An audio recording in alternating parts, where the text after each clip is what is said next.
Hey everyone, welcome back. Hope you all are doing great. सुबह के 9 बज चुके हैं और आप मेरी किचन की हालत देख ही सकते हो। सो गाइज, आज की वीडियो में मैं आपके साथ अपनी नॉन मॉड्यूलर रेंटल किचन का मेकओवर शेयर कर रही हूं और आपको मिलेंगे बहुत सारे टिप्स एंड ट्रिक्स जिससे आप भी अपने नॉन मॉड्यूलर स्मॉल किचन को ऑर्गेनाइज करके रख पाएंगे। वीडियो बहुत ही ज़्यादा रेंटल फ्रेंडली है एंड इसके अंदर मैंने आपके साथ शेयर किए हैं बहुत सारे no cost organisation and makeover ideas जिसके थ्रू आप अपने किचन में बहुत सारा स्पेस क्रिएट कर सकते हैं। जितना ज़्यादा घर की सफाई ज़रूरी है, किचन की क्लीनिंग ज़रूरी है, उतना ही ज़रूरी है हमारा टाइम मैनेजमेंट। हमें सिर्फ घर की सफाई और किचन के कामों में ही अपना सारा टाइम वेस्ट नहीं करना है, हमें कुछ और प्रोडक्टिव भी करना होता है। इसीलिए मैं हमेशा अपना टाइम मैनेजमेंट करके चलती हूँ। आज आरब के स्कूल की छुट्टी थी और आरू आज घर पर ही है, इसीलिए मैंने डिसाइड किया कि जब तक मैं किचन में सफाई करूंगी तब तक मैं आरब को कुछ लिखने के लिए दे देती हूँ। साथ ही मैंने उसको कुछ कलर्स भी दे दिए जिससे वो कुछ क्रिएटिव कर सके। Nail cutter what is this? Side by side मैंने वॉशिंग मशीन में कपड़े भी धुलने के लिए लगा दिए हैं और अपने फ़ोन में 2 घंटे का अलार्म भी लगा लिया है। इट मीन्स अगले 2 घंटे में हमारी किचन क्लीनिंग भी हो जाएगी, साथ ही साथ हमारे कपड़े भी वॉश हो जाएंगे और आरू की स्टडी भी हो जाएगी।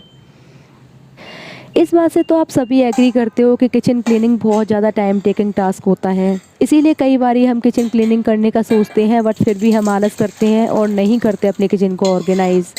तो आज की इस वीडियो में मैं आपके साथ एक ऐसा रूटीन शेयर कर रही हूँ जिससे आप लोगों को किचन क्लीनिंग के लिए मोटिवेशन मिले और आप लोग सेम टाइम में सिर्फ क्लीनिंग नहीं बहुत सारे काम भी कर पाओ।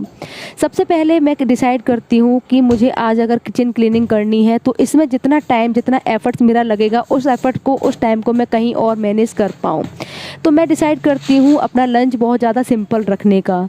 तो आज मैंने लंच में दाल चावल प्लान किया था जिसके लिए दाल मैंने पहले से ही रेडी करके फ्रिज में रख दी है। किचन की सफाई को मैं हमेशा कुछ पार्ट्स में इंक्लूड करके रखती हूँ। एक साथ कभी भी किचन का सामान नहीं फैलाना चाहिए, ऐसा करने से आपको बहुत ज़्यादा फ्रस्ट्रेशन होती है, आप बहुत ज़्यादा थकान फील करते हो। तो सबसे पहले मैंने स्टार्ट किया है अपर साइड से। अपर स्लैब को मैंने पहले साफ़ करना स्टार्ट किया है और यहाँ पर जो भी पेपर बिछे थे सबसे पहले मैंने उनको वॉश करके बाहर सूखने के लिए छोड़ दिया धूप में।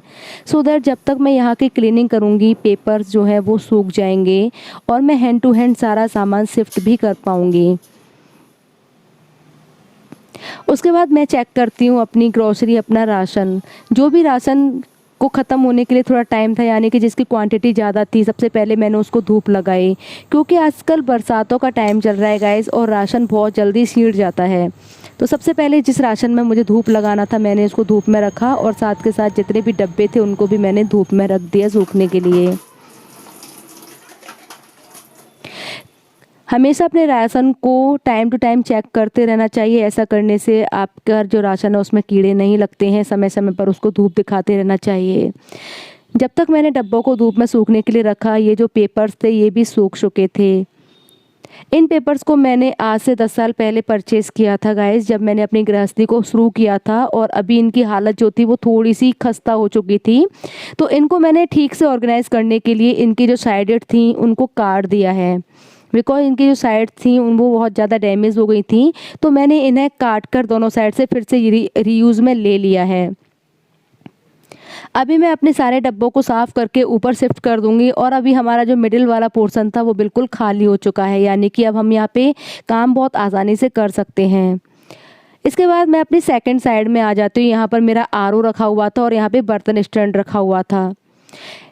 इसे भी मैं सेम उसी तरह से साफ़ कर लूँगी। दीवारों को अच्छे से साफ़ करूँगी, कॉर्नर में अच्छे से साफ़ करूँगी जहाँ पर मकड़ी वकड़ी के जाले हो जाते हैं और इजीली हमारा हाथ नहीं पहुँच पाता है।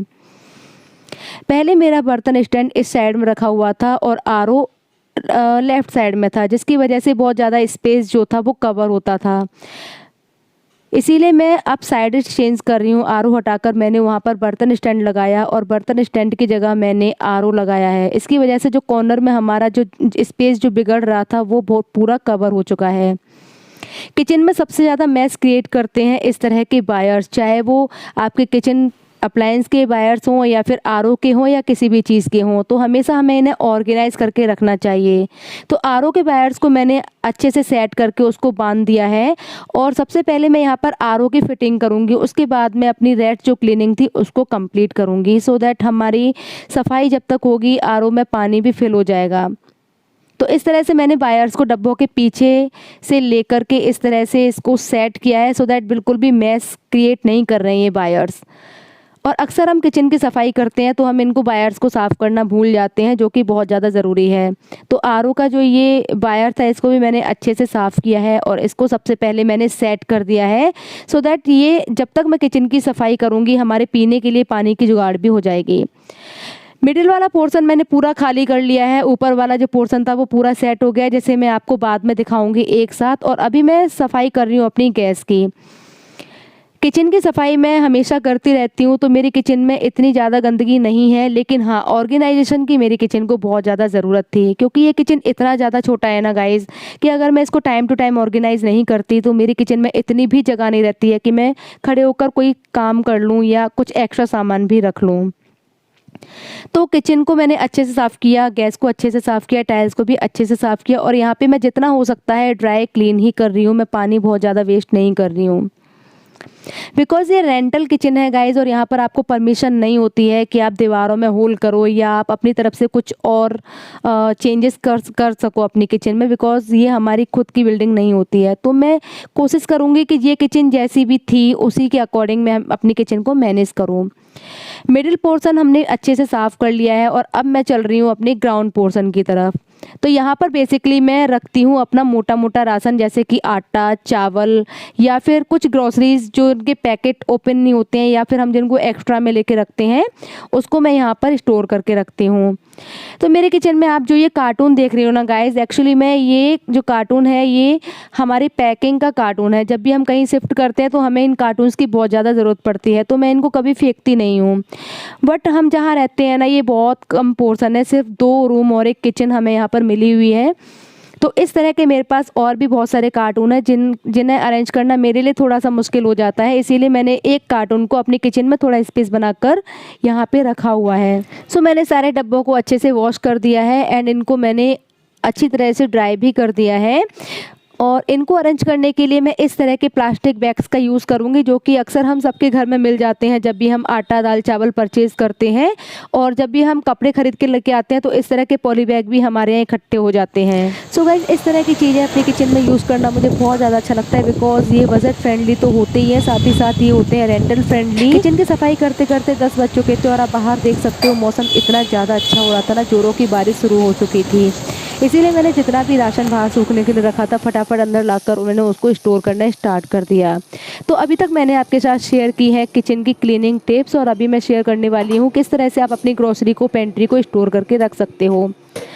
अपने किचन में राशन को स्टोर करने के लिए मैं इस तरह के प्लास्टिक कंटेनर्स का यूज़ करती हूँ, जो कि मुझे बहुत ज़्यादा कन्वीनियंट होते हैं मूविंग एंड शिफ्टिंग के लिए, एंड मैं जब चाहूँ तब इनको बहुत इजीली डिस्कार्ड भी कर सकती हूँ।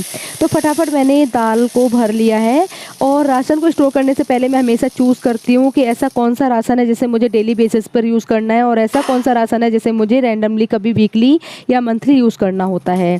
तो मैंने ये जो कंटेनर है इसमें मैंने मोठ की दाल और मूँग की दाल को स्टोर करके रखा है। दोनों को एक ही कंटेनर में यूज़ किया है, बिकॉज इसे मुझे ब्रेकफास्ट में यूज़ करना होता है जब भी मैं कभी स्प्राउट्स बनाती हूँ, सो दैट मुझे ये जब भी ज़रूरत हो ये दोनों एक ही जगह पर मिल जाएँ।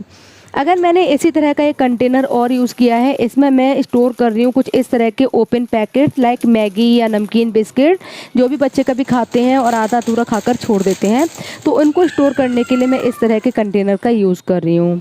इस तरह का एक एयर टाइट डब्बा था मेरे पास में, जो कि अभी यूज़ में नहीं आ रहा था।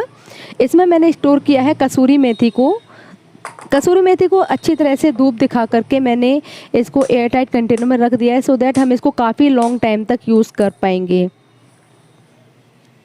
अगेन मेरे पास ये एयर टाइट डब्बा है जिसको मैं यूज़ में नहीं ले रही थी काफ़ी दिनों से, बट अभी मैंने इसको यूज़ किया है अपने तेज़ पत्ते को स्टोर करने के लिए। इस टाइप की जितनी भी चीज़ें जब आप स्टोर करते हो ना गाइज़, इनको हमेशा धूप दिखाकर अच्छे से आप इन्हें एयर टाइट कंटेनर में रखिए, ये काफ़ी दिनों तक आपके किचन में रुकी रहती हैं। एक और इस तरह का एयर टाइट लंच बॉक्स था मेरे पास में, जिसमें मैंने पापड़ों को स्टोर किया है, जो कि बहुत कम रह गए थे क्वांटिटी में। जितनी भी चीज़ें आपको लगती है ना कि अभी बहुत कम रह गई, क्वांटिटी में ख़त्म होने वाली हैं, तो आप हमेशा मेक श्योर करो गाइज़ कि आप सबसे पहले उनको यूज़ में लो, जैसे आपके किचन में स्पेस भी बना रहता है, कंटेनर्स भी खाली रहते हैं और आप जब चाहो तब न्यू राशन लाकर उनमें स्टोर करके रख सकते हो। टाइम मैनेजमेंट बहुत ज़रूरी होता है हम लोगों के लिए। अगेन मैं आपसे बोलूँगी गाइज़, 9 बजे से हमने काम करना स्टार्ट किया था और अभी 11 बज चुके हैं। 2 घंटे का अलार्म लगाया था हम लोगों ने और उस 2 घंटे में ही हमारे सारे काम फिनिश हो गए हैं। शावर ले लिया एक अच्छा सा मैंने और अपने लिए चाय बनाने के लिए भी रख दी है। स्लो गैस पर चाय को पकने के लिए छोड़ देते हैं और अभी मैं आपसे बात कर लेती हूँ budget friendly and space friendly ऐसे ऑर्गेनाइजर्स की जिनको मैं अपने किचन में यूज़ करती हूँ स्पेस क्रिएट करने के लिए। तो सबसे पहले बात करते हैं इस वेजिटेबल स्टैंड की। Yes guys, one time investment है बट इससे आपको बहुत ज़्यादा सहूलियत हो जाती है। थोड़ी सी जगह में बहुत सारी सब्जियां आप इसके अंदर ऑर्गेनाइज करके रख सकते हैं। अभी आप देख सकते हो मेरे वेजिटेबल स्टैंड में बहुत थोड़ी थोड़ी सब्जियां रह गई हैं जो कि काफ़ी अनऑर्गेनाइज लग रही थी देखने में। इसीलिए मैंने इस तरह की बास्केट्स का यूज़ किया है और मैंने इसके अंदर सब्जियों को भरकर कुछ सेक्शन में इस तरह से सब्जियों को अरेंज कर दिया है। ऐसा करने से हमारा वेजिटेबल स्टैंड काफ़ी ज़्यादा ऑर्गेनाइज लग रहा है और अभी मेरे पास काफ़ी ज़्यादा जगह बच गई है न्यू सब्जियां शिफ्ट करने के लिए। अब मैं आपसे बात करूंगी इस तरह के स्पून होल्डिंग ऑर्गेनाइज़र की, जिसे आप दीवार में इस तरह से हैंग कर सकते हो और एक बार में बहुत सारे स्पून्स, बहुत सारी किचन अप्लायंस आप इसमें हैंग कर सकते हो। ये बहुत ज़्यादा ऑर्गेनाइजिंग बनाता है आपके किचन को एंड बहुत अच्छा लुक क्रिएट होता है इससे आपके किचन में। कटलरी को ऑर्गेनाइज़ करने के लिए मैंने यूज़ किया है इस तरह का ऑर्गेनाइज़र जो कि मुझे डीमार्ट से कुछ 25-30 रुपये में मिल गया था। इसे मैं शिफ्ट कर दूंगी अपनी किचन के राइट हैंड साइड पे, जिससे बहुत ज़्यादा हैंडी हो जाए मेरे लिए। मसालों को ऑर्गेनाइज़ करने के लिए मैंने इस तरह के DIY ऑर्गेनाइज़र का यूज़ किया है, जैसे मैंने खुद ही DIY किया था। जन्माष्टमी डेकोरेशन में जो गोल्डन पेपर्स मेरे पास बच गए थे उनका यूज़ करके मैंने इस वाले DIY को बनाया है। मसालों को स्टोर करने के लिए मैंने पहले इन पर रबर बैंड लगाया है जिससे ये एयर टाइट हो जाए। उसके बाद मैंने इनको इस ऑर्गेनाइज़र में रखा है। तो इसके अलावा कुछ मेरे पास ये पास्ता और मैगी के एक्स्ट्रा मसाले थे जिनको मैंने इसी के अंदर ऑर्गेनाइज़ किया है। इसके अलावा मैंने इसमें रखा है इनो, जिसकी हमें कभी भी ज़रूरत पड़ती है और ये हैंडी रहे इसलिए मैंने इसको इसमें ऑर्गेनाइज़ किया है।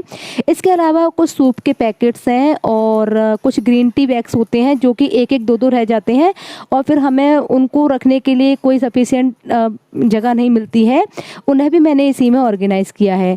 इसके अलावा मैंने इसमें ये रबड़ का पैकेट रखा है जिसकी मुझे अपनी किचन में सबसे ज़्यादा ज़रूरत पड़ती है मसालों को एयर टाइट करने के लिए। अभी मैंने इसमें रखा है एक टूथपिक एंड कुछ मेरे पास ये कलर्स थे जिनको मैं रैंडमली कभी यूज़ करती हूँ, बट जब मुझे इनकी ज़रूरत होती है तो ये मुझे इजीली मिलते नहीं हैं, तो उन्हें भी मैंने इसी में ऑर्गेनाइज़ करके रखा हुआ है।